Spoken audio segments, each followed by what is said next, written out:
Sausio 13-ąją minime Laisvės gynėjų dieną. Prieš 22 metus Kremliaus desantininkai, siekdami nuversti nepriklausomos valstybės atkūrimą paskelbusią Lietuvos valdžią, tankais ir kulkomis puolė prieš beginklius žmonės. Grumtynėse žuvo 14 gynėjų, daugiau kaip 1000 žmonių buvo sužeisti. Sausio 13 diena yra ta diena, kada, aš manau, lietuviai pasižymėjo savo meilę, ištikimybę ir principingumu, kovodami už mūsų valstybės nepriklausomybę. Ir manau, kad kiekvieno lietuvių širdyje ta diena įstrigo labai giliai. Tai nėra vien tik istorinis įvykis, bet tai tiesiog yra kiekvieno lietuvio širdyje įstrigusi atmintis, kad tie žmonės negalvoja apie save, negalvoja apie savo šeimos narius, bet jie galvoja apie valstybę, apie valstybės svarbiausią nepriklausomybę, apie valstybės geresnę ateitį.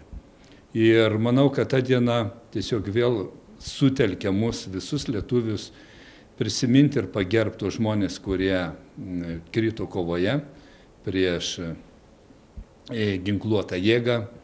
Ir mes niekada negalime pamiršti tų žmonių, kurie ir žuvo, ir tų žmonių, kurie aktyviai kovojo ruoždami ir priimdami įstatymus parlamente. 10 000 žmonių plūdo prie televizijos bokšto, Lietuvos radijo ir televizijos komiteto, parlamento ginti savo laisvės. Beginkliai žmonės drąsiai stojo prieš tankus ir automatus apsiginklavę dainomis ir vėliavomis.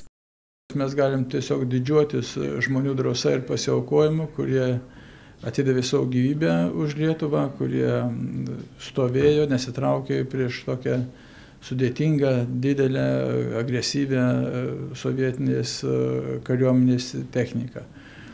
Tuo metu man teko važinėti iš vienos ligoninės į kitą, aš nenuėjau į vyriausybės rūmus kaip kiti vyriausybės nariai, o bandžiau padėti organizuoti tą pagalbą nukentėjusiam ir važiuojant iš vienos į kitą vietą tiesiog tekdavo koordinuoti, skambintis, kad būtų žmonės, būtų medikamentai reikalingi ir pranešinėti aukščiausiai tarybai, kuriam dabar jau Seimui, apie situaciją, apie sužeistus, apie žuvusius. Šitų žmonių auka mes turime laisvę, nepriklausomą valstybę, pilnavertę ES, NATO narę ir tikrai galime savo šalies vardą labai gražiai nešti ir demonstruoti pasauliui.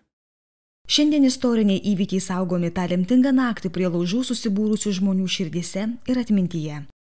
Tai tuos įvykius pakankamai gerai prisimenu, nes buvau jau subrendęs kaip žmogus, Vilnietis ir dalyvavau visuose mitinguose, kurie vyko Vilniuje iki to.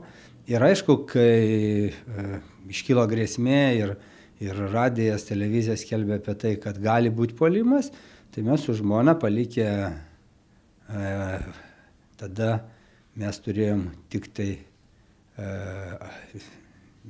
tai bus kiek, 11 metų ir 9 vaikus namie, nuvažiavom su žmona į aikštę.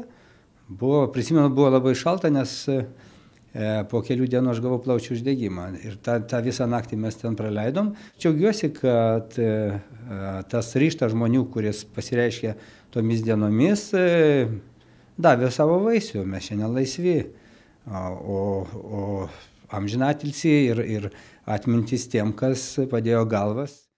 Poetas Justinas Marcinkevičius yra sakęs, vėliavą ne taip sunku iškelti, kaip sunku per kasdienybę nešti.